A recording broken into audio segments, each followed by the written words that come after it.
Thank you. Thank you. Congratulations. Miss Gomez, thank you. Okay lang kung dumating ka sa Amerika, Padre? Hindi ko pa pa yan.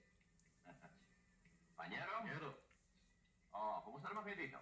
Oh, Congratulations, Dad. thank you, thank you. Congratulations. Thank you. Oh, Ana. Muntik nang hindi kita makilala. Ang laki-laki mo na. O, kumusta ang tatay mo, si Pareng Oscar? Mabuti yun. Nasa Maynila ba siya? Oh. Ikaw ba doon ka nag-aaral? Bayaan mo iha, pag ando na ako, dadalawin kita. Bilog na ang katawan mo, ah. congratulations o, Judge. Oy, Domeng. Oh, nagbo-boxing ka pa ba?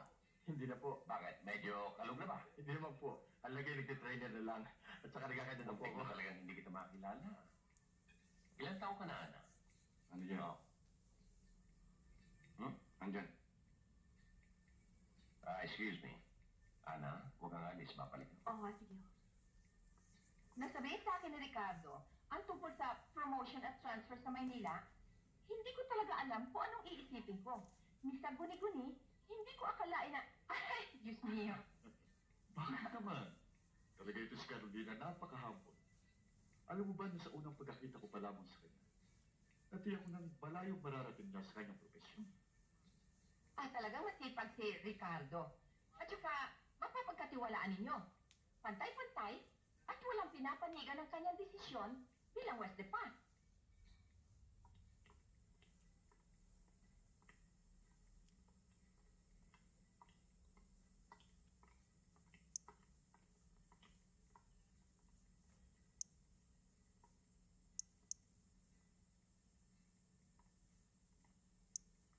Sige na. O, Cynthia, bakit? Bakit mo ba rito? Baka may makakita sa'yo. Kailangan kong tulong mo, Judge. Magkano kailangan? Hindi pera ang kailangan ko. Buntis ako, Judge. Ha? Hindi ko alam kung anong gagawin ko. Alam ba ito mga magulang mo? Hindi. Pero pag nalaman to ng tatay ko, tiyak na papatayin ako noon. Oo. Huwag kang mag-iskandalo. Huwag kang umiyak.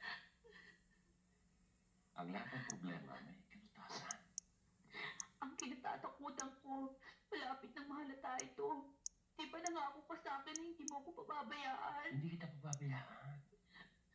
Ang laking kahihiyan to pag nalaman to ng taga rito sa atin. Sabi ko sa iyo, ang lahat ng pangako sa'yo, tutuparin ko. Huwag kang mag-alala. Huwag kang mag-alala. Mahal kita eh. Mabuti pa. Umuwi ka na. O ito, dali mo. 1,000 yan. Sige na. Maghintay ka na lang. Hanggang kailan ako maghihintay? Hindi ko maaaring pagtagaling ang problema niya. Sige na, Cynthia, baka may makakita pa sa'yo. Sige na. Sige na.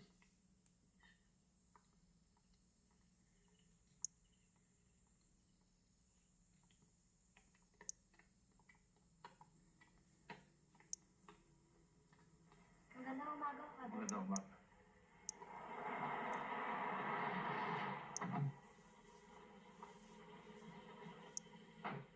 Sige, parada mo. Bakit? Pare? Si Judge, hindi niyo makasama.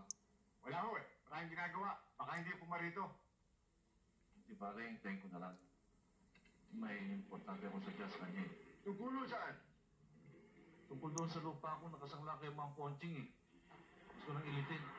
Baka matulungan ako ni Judge kung lakas daw siya kay Ma'am Ponching eh. Ayun ba? Wala na yung Umberto. Limatado na yun.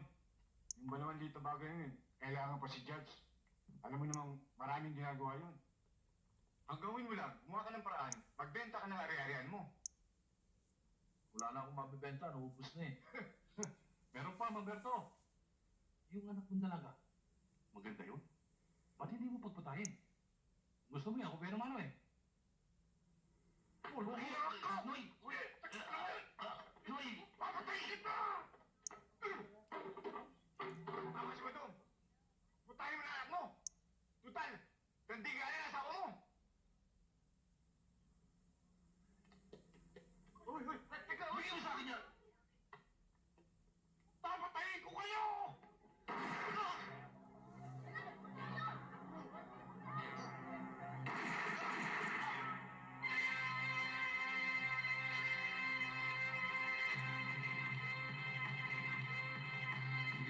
ni Mr. Lopez kayo dati bumibili ng patuka para sa mga itik.